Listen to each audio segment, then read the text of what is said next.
ಅಂತರಂಗದ ಪಕ್ಷ ಆರಿತು.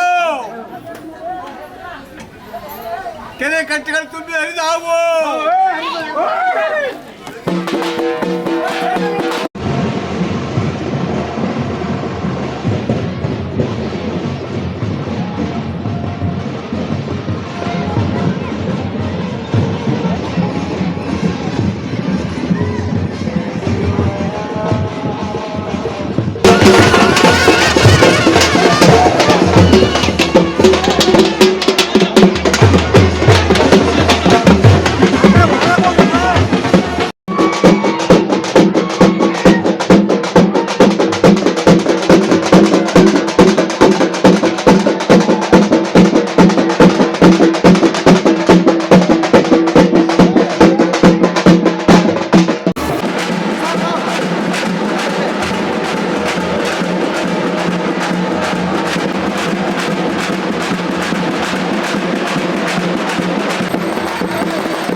ಇದು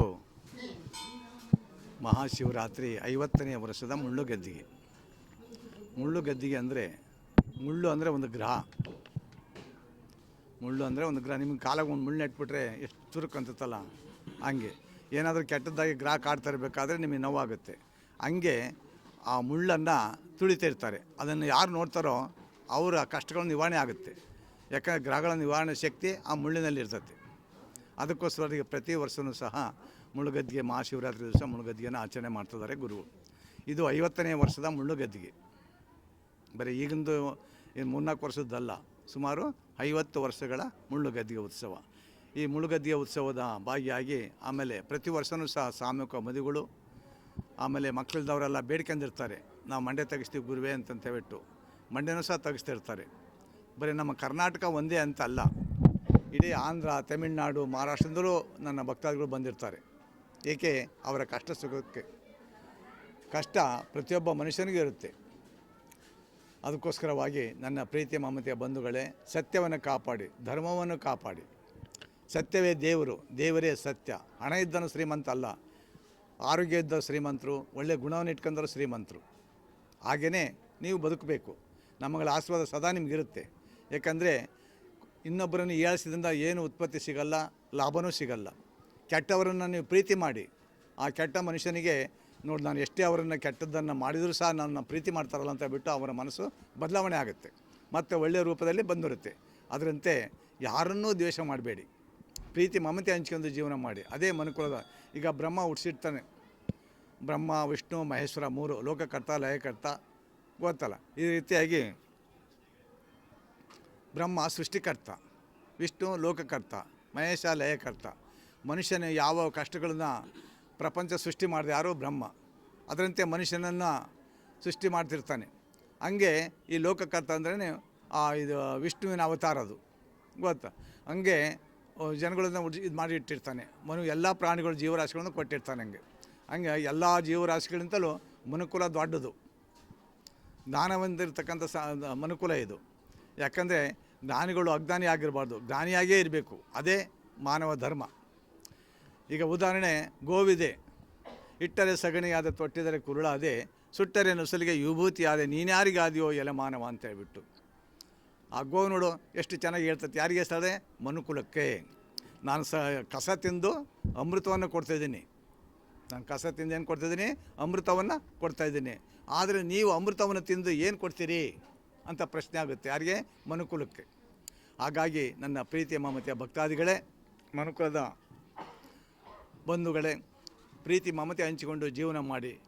ಯಾಕಂದರೆ ಇವತ್ತು ಕಾಗಿಗೆ ಒಂದು ತುತ್ತಿಗೆ ಅನ್ನ ಹಾಕಿದರೆ ಕಾ ಅಂತ ಹೇಳ್ಬಿಟ್ಟು ತನ್ನ ಬಳಗನಲ್ಲೇ ಸೇರಿಸಿ ತಿನ್ನುತ್ತೆ.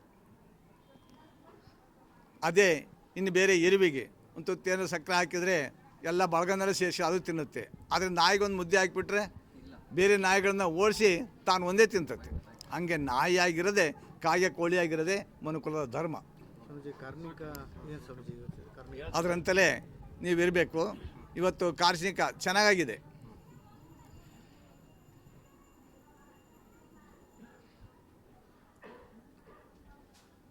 ಮೋಡ ಕವಿದಿತ್ತು ಅಂತಂದರೆ ಮಳೆಗಾಲ ಜಾಸ್ತಿ, ಮೋಡ ಜಾಸ್ತಿ ಆಗಿಬಿಟ್ಟು ಮಳೆ ಸುರಿತದೆ, ಗೊತ್ತಲ್ಲ. ಎಲ್ಲ ನದಿಗಳು ತುಂಬಿ ಹರಿತಿರ್ತವೆ, ಜನತೆಗೆ ಒಳ್ಳೆಯದಾಗುತ್ತೆ. ಗುರುಗಳು ಏನು ನುಡಿತಾರೋ ಅದರಂತಲೇ ಮನುಕುಲಕ್ಕೆ ಒಳ್ಳೆಯದಾಗುತ್ತೆ ಅಂತ ಹೇಳಿ ಇವತ್ತಿನ ವರ್ಷ ಕಾಲಿಕ ಆ ರೀತಿ ಇದೆ ಕಂದ. ಅಂತರಂಗದ ಪಕ್ಷಿ ಆರಿತು ಅಂದರೆ ಇದು ಕಷ್ಟ. ಅಂತರಂಗದ ಪಕ್ಷಿ ಆರಿತು ಅಂತಂದ್ರೇನು? ಮನದಲ್ಲಿ ಆತ್ಮವೇ ಪರಮಾತ್ಮ.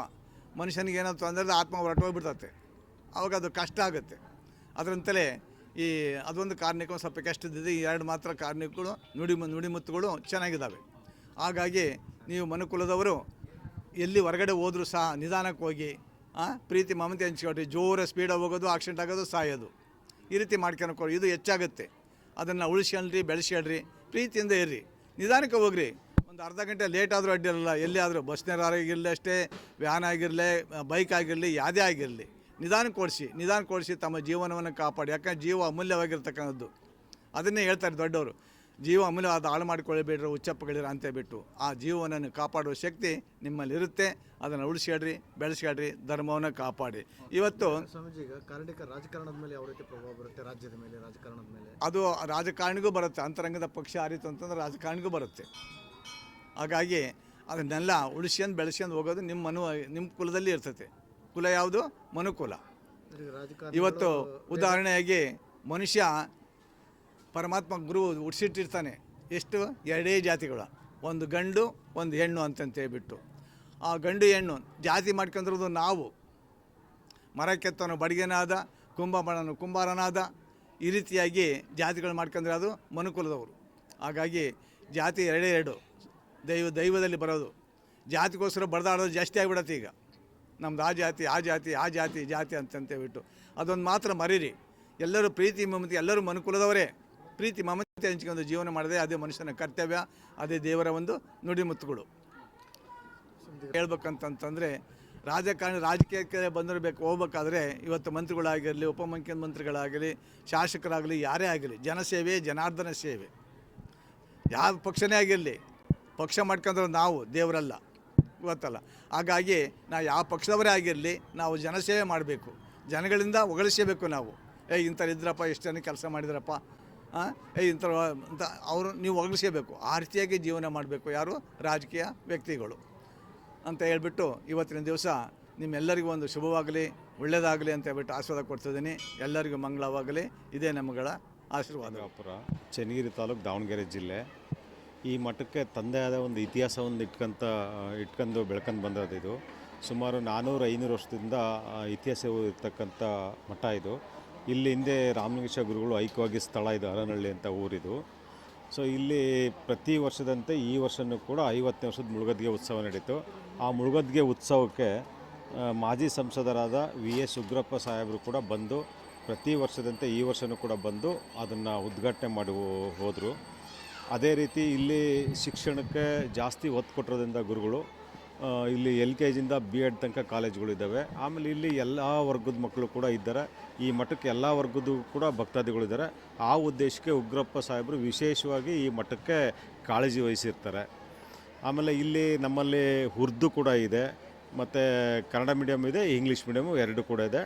ಊಟ ವಸತಿ ಎಲ್ಲ ವರ್ಗದ ಮಕ್ಕಳಿಗೂ ಕೂಡ ಮತ್ತು ಹೆಣ್ಮಕ್ಳಿಗಾಗಿರ್ಬೋದು ಗಂಡು ಮಕ್ಕಳಿಗಾರ್ದು ಉಚಿತವಾಗಿ ಮಠದಿಂದ ತ್ರಿವಿಧ ದಾಸೋಹ ನಡೀತಾ ಇದೆ ಸರ್. ಇಲ್ಲಿ ಮುಳುಗದ್ಗೆ ವಿಶೇಷ ಏನಂದರೆ ಈ ಮನುಕುಲಕ್ಕೆ ಈ ಸುತ್ತಮುತ್ತ ಯಾವುದಕ್ಕೂ ತೊಂದರೆಗಳು ಆಗಬಾರ್ದು, ತನ್ನ ಕಷ್ಟ ಭಕ್ತಾದಿಗಳು ಬರ್ತಕ್ಕಂಥ ಕಷ್ಟ ನಾವೇ ತಗೊಳ್ಬೇಕು ಅನ್ನೋ ಒಂದು ಉದ್ದೇಶಕ್ಕೆ ಪ್ರತಿ ವರ್ಷವೂ ಮುಳುಗದ್ಗೆ ಉತ್ಸವ ನಡೀತದೆ. ಕಾರ್ಣಿಕ ಯಾವ ರೀತಿ ಪ್ರಭಾವ ಬರುತ್ತೆ ಸರ್ ಈ ಭಾಗದಲ್ಲಿ? ಈ ಭಾಗದಲ್ಲಿ ಕಾರ್ಣಿಕ ಯಾವಾಗಲೂ ಕೂಡ ಇಲ್ಲಿ ಆಗಿದ್ದು ಯಾವುದೂ ಸುಳ್ಳಾಗಲ್ಲ. ಈ ವರ್ಷವೂ ಕೂಡ ಜಾಸ್ತಿ ನೀರೆಲ್ಲ ಹರಿತತೆ. ಅದಾದಮೇಲೆ ಅನಾಹುತಗಳು ಜಾಸ್ತಿ ಆಗ್ತವೆ. ಸ್ವಲ್ಪ ಹುಷಾರಾಗೆ ಸಾಮಾನ್ಯ ಜನರುಗಳೆಲ್ಲ ಹುಷಾರಾಗಿ ಹೋಗ್ರಿ ಅಂತ ಹೇಳಿದ್ರು ಸರ್. ಮದುವೆದು ಅದು ನನಗೆ ಗೊತ್ತಿರಲಿಲ್ಲ, ಅದು ಬಟ್ ಸಾಮೂಹಿಕ ಮದುವೆಗಳು ಇದ್ದಾವೆ. ಎಷ್ಟು ಅಂತ ಆಮೇಲೆ ಗೊತ್ತಾಗುತ್ತೆ. ವಿಜಯ್ ಕುಮಾರ್ ಅಂತ.